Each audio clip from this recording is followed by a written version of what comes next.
It's City Wrestling Radio, May 6th, 2024. I'm your host, Corey Smith, being joined, as always, by my co-host, Mr. Jose Oseguera. How are you today, sir?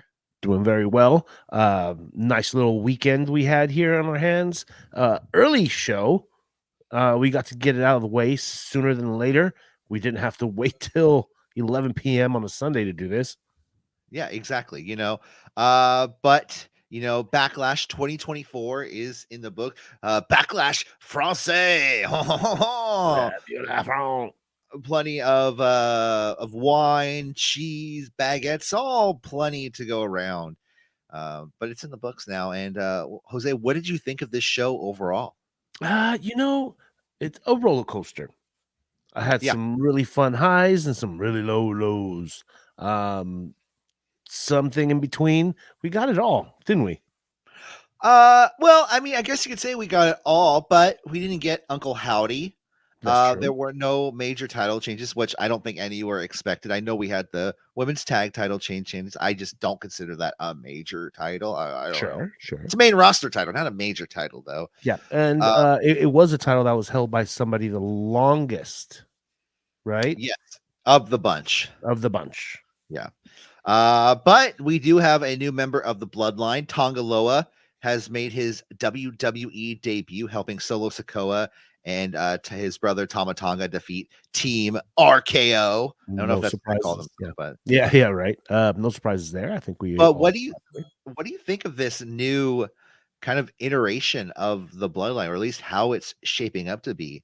It's cool. It's refreshing. Something new. It extends the Bloodline a little bit. I can't wait to see. I think the Gorillas of Destiny, that we're not going to call them, like, this is the last time we're calling them that.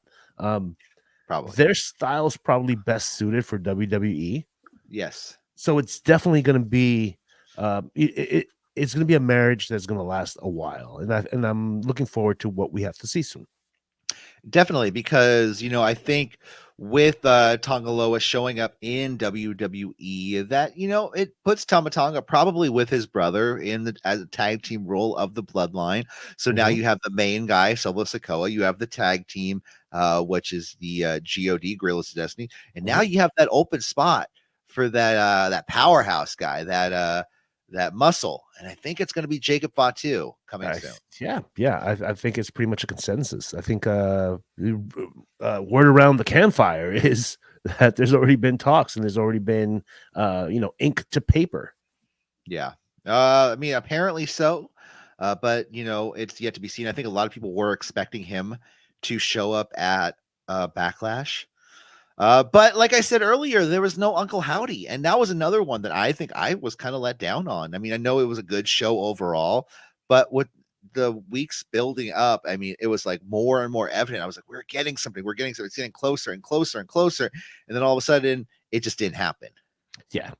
Do you have a feeling that it's going to be transcendent on both shows, or is it just an exclusive Raw thing? I think it's going to be over both show, because the way people are talking about it, the Wyatt family 6, which I think is a weird bunch of people that everyone's kind of been talking about. It's like Eric Rowan, Uncle Howdy. You have Joe Gacy, Dexter Loomis, Nikki Cross, and Alexa Bliss.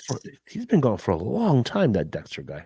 Yeah, and it's just a little strange to me because, Dexter and Joe Gacy are two interesting picks to me, because you have Braun Strowman, who has the obvious connection to the Wyatt family. You have Matt Hardy, who is just teasing this stuff all over the place. I mean, I know he's on Impact Wrestling right now, but let's be real here. Like, Impact has had an open door with WWE right now, So, I mean, I think there's a chance that, we could see some Wyatt family 6, but who is in it, that's yet to be determined.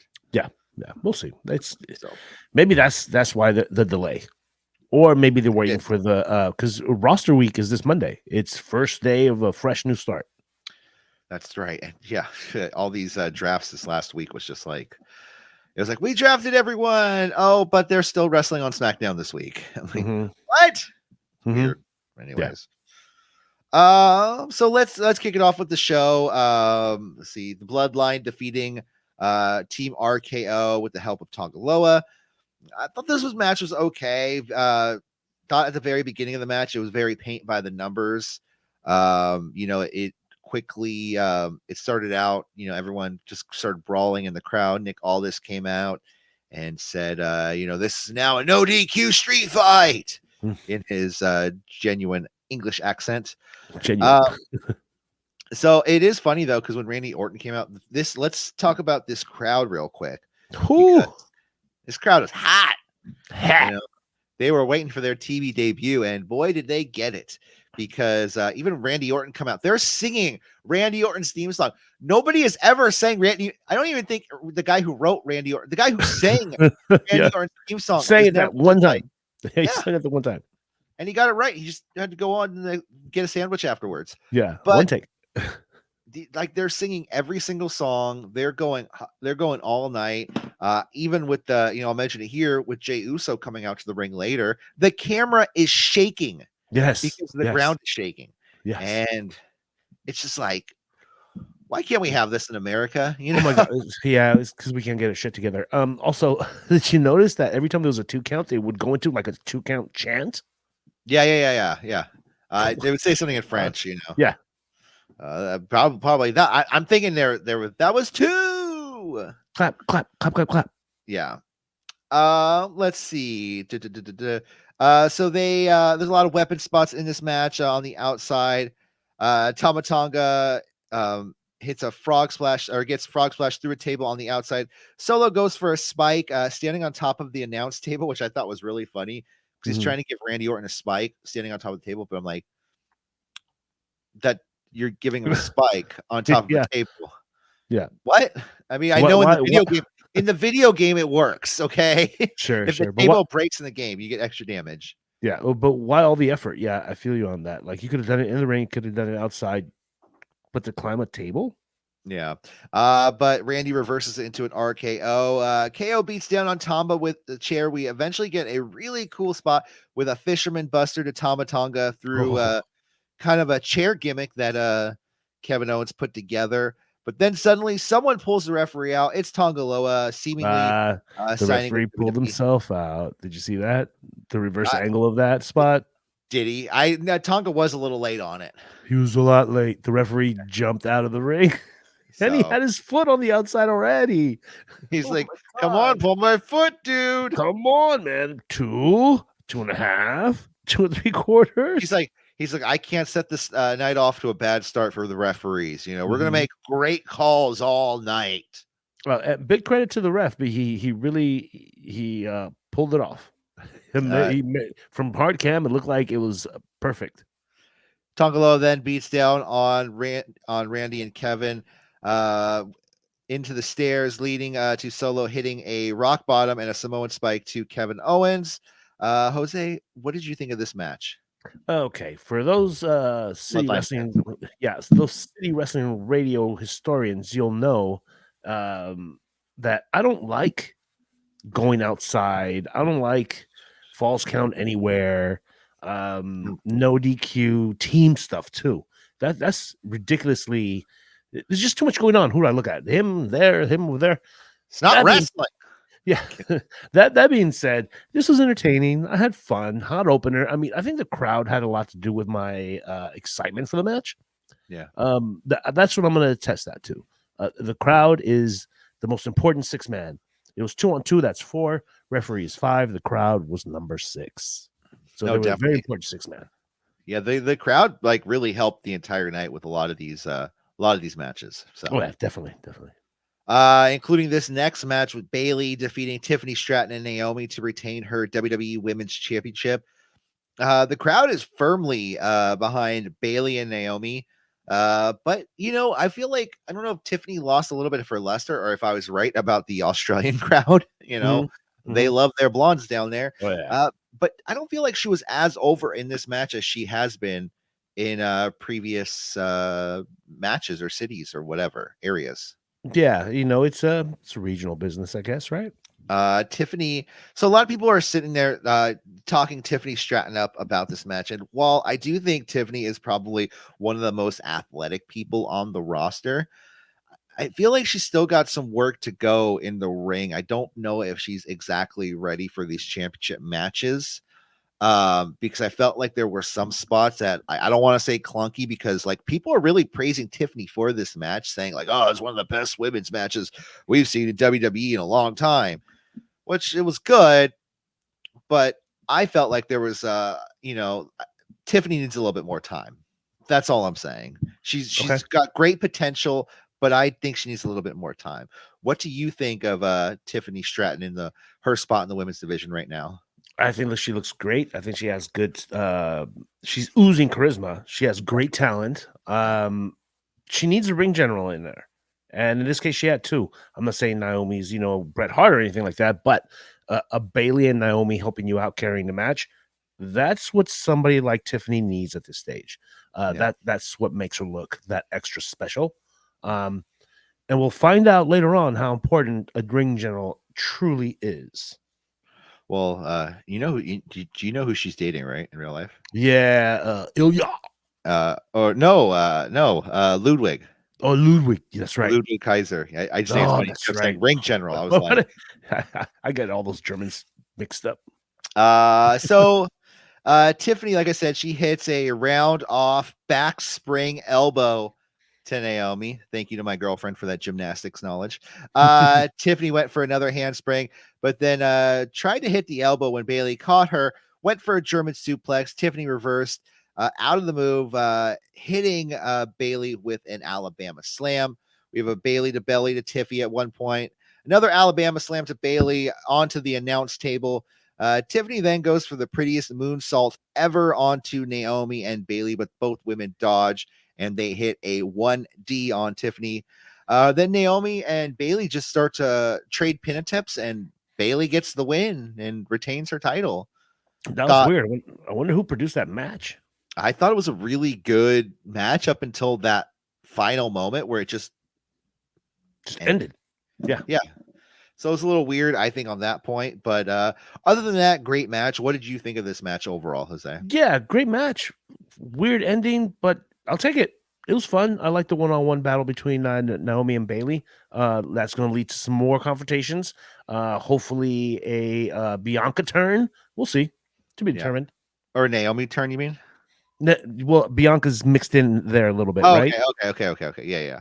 She Okay. she has this descent Well, towards Naomi. Well, come on, man. it seemed to me that like Naomi after the match, she's hugging Bailey. I thought we were gonna get a Naomi heel turn, Yeah, not too soon. but You never know. he never. Yeah, no, for sure. But like I said, it was a great match, and Bailey super over in Europe. Everyone's doing their Bailey chants. Hey, Bailey, I want to know, will you be my be my girl? girl. I think that was the Irish crowd that first did that, or is Irish or Scottish? I can't remember what it was. Or English. It was an NXT, yeah. It was one of the European shows they. Well, it was one of the European shows they did for sure. Yeah. So I don't know if it was. I'll take credit for it for the Irish. We'll take it from there. Yeah. And then we have Damian Priest defeating Jey Uso to retain the World Heavyweight Championship. Like I said, this is when Jey Uso comes out and he just has the crowd in the palm of his freaking hands, man. Freaking yeet, man. This is a pretty damn good match, in my opinion. Jay still holding his own in his main event scene. I do think it's funny at the beginning of the match. Jay and Damian kind of go back and forth. Like Damian would try a strike and Jay would yeet him. Mm-hmm. He would just yeet. And I was just like, this a little dumb, but it ended up being a pretty good match. Yeah. JD McDonough does get involved, crouching Jey Uso on the rope. Damian is annoyed by this, with JD being ringside. Jey Uso then super kicks JD McDonough, hits an Uso splash on Damian Priest for a 2 count. Finn Balor also tries to attack Jey Uso, but receives a super kick. This distracts Jay for Damian Priest to get a clothesline in the South of Heaven on Jay for only a 2 count. Eventually, we have a spear followed by an Uso splash to Damian Priest. Jay almost won the match until JD McDonough actually does help Damian Priest retain his title, getting Damian's foot on the rope. So, How did you uh, not realize that? Yeah. yeah, Jay goes for a splash on JD McDonough, but it goes up to the top again. Again in the ring towards Damian Priest, but Damian crotches him, goes up to the top himself, and hits the South of Heaven off the top, and gets the pin and the win. After the match, Finn and JD McDonough tried to beat down on Jey Uso, and well, Damian Priest holds them off, saying, "It's done. It's done. He's done. I have the title." You stand there. You stand there. I want to pose real quick." Yeah. Yeah, but like he was getting in Balor's face, man. I think this turn is imminent.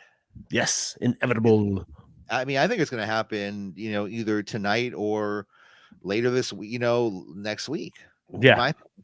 What did you think of this match, Jose? It was a really good match. If it was on Raw. Oh, yeah, I kind of lost the connection with the match. I don't know why. Maybe it was Jay's, right? It's just very cartoony to me, this whole thing. Neatness. Yeah, it's very cartoony. Can't you could have done this wrong. You can pluck Jey Uso into 1987 Saturday morning or Saturday night main event. Oh, 100%, and he'd be your guy. You just have to change the hip hop music to 80s hip hop music. You're fine. It's great. Yeah. Wears the same clothes, just be like a surfer dude. I don't know. Totally. I love Jey Uso though. I think he's great. No, yeah, I do too. But I don't know if this matchup. But you know how they say styles make fights. I didn't feel like they had much chemistry. That's probably where the disconnect was. Yeah.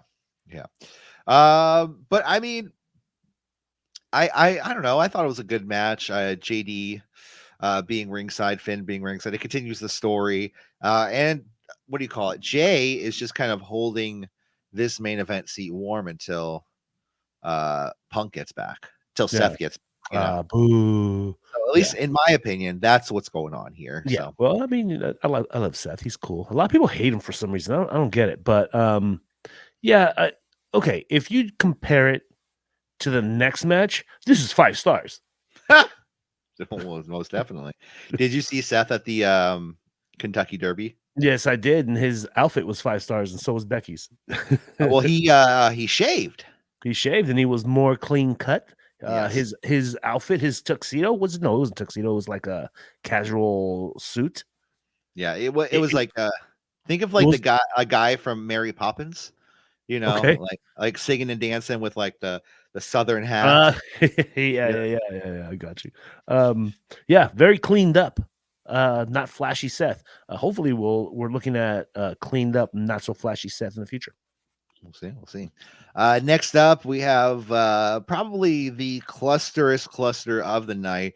It's all bunches, no honey bits of oats. It's Jade Cargill and Bianca Belair defeating the Kabuki Warriors to become the new WWE Women's Tag Team Champions. Now, I don't know what to say about this matchup at first, because if I was nitpicking Tiffany Stratton earlier in the night, I should be able to write a book about this. But I am just left in awe about how many times, how many people in this match got lost. And I think Jade was probably one of the ones that didn't get lost. I mean, what's her moveset is her moveset. There's no way you can get lost. The A, B, C, and D pin done. Yeah, so I don't know. No one, like I said, no one was on the same page, including the ref. Got to give it to them though, because there were a couple of cool tag team spots that Bianca and Jade have been practicing for weeks. Let's see. Kabuki Warriors getting the heat on Bianca, eventually getting the hot tag to Jade, springboard crossbody to the Kabuki Warriors. And then after multiple kicks and strikes to Jade, Kairi goes for a pin. And then the referee just goes, "No, you're not legal. You tagged." And Kairi's just like, what? And they still continue their spots. and the referee's telling her to get out, and like if she's not, but then she tags out, which is confusing Yeah. because I'm like, if you're not legal, but then she tags right back in. Yeah. Just like what the hell is going on? What do you think He happened there? Like I personally, I think it was the ref that messed up. It was a combination. I think the ref messed up. Like they probably called the wrong spot too early, and Kyrie went for the armbar because remember they went for the double armbar for the armbar into the power bomb, the reversal to power bomb. Remember that spot? Yeah, yeah. Okay, so Kyrie went for that armbar too soon. He was like, "No, no, no, not yet." But You're someone not told him to trigger legal. that. No, but someone told it. I thought she was legal. I missed that whole thing.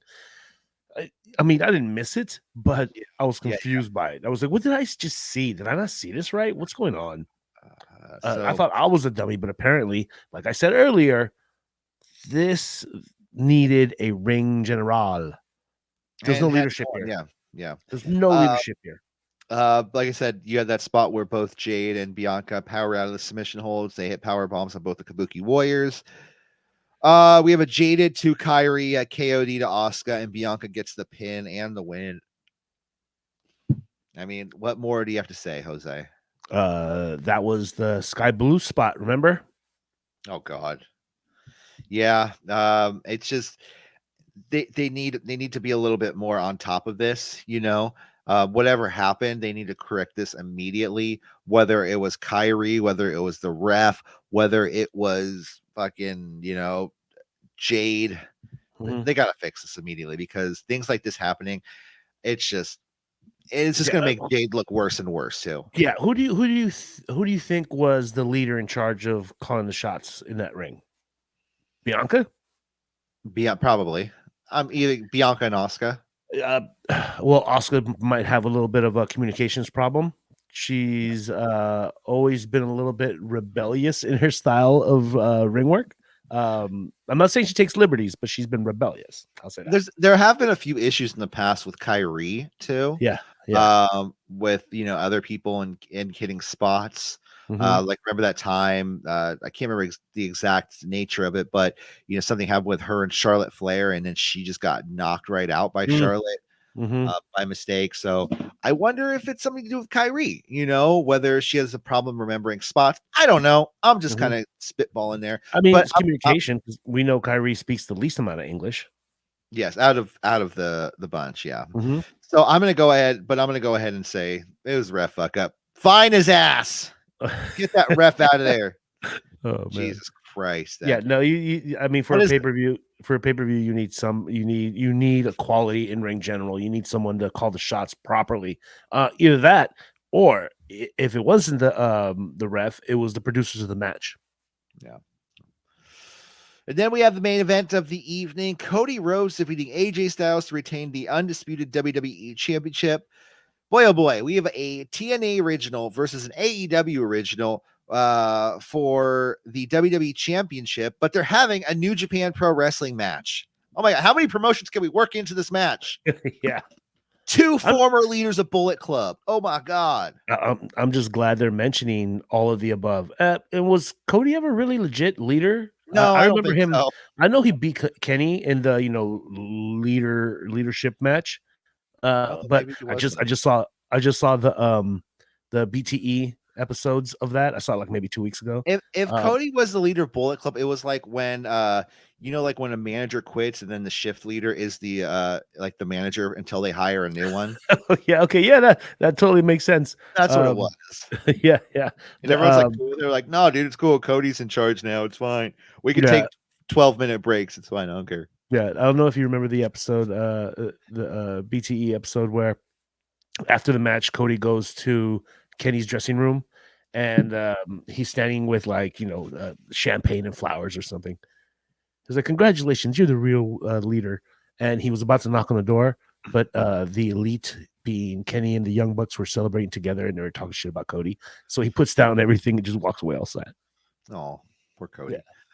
Yeah, But yeah, no, they kept going on about him being a leader of the Bullet Club, and I was just yeah, like, no, like, no, like you said, he was the supervisor that manager's gone for vacation. I'm the manager now.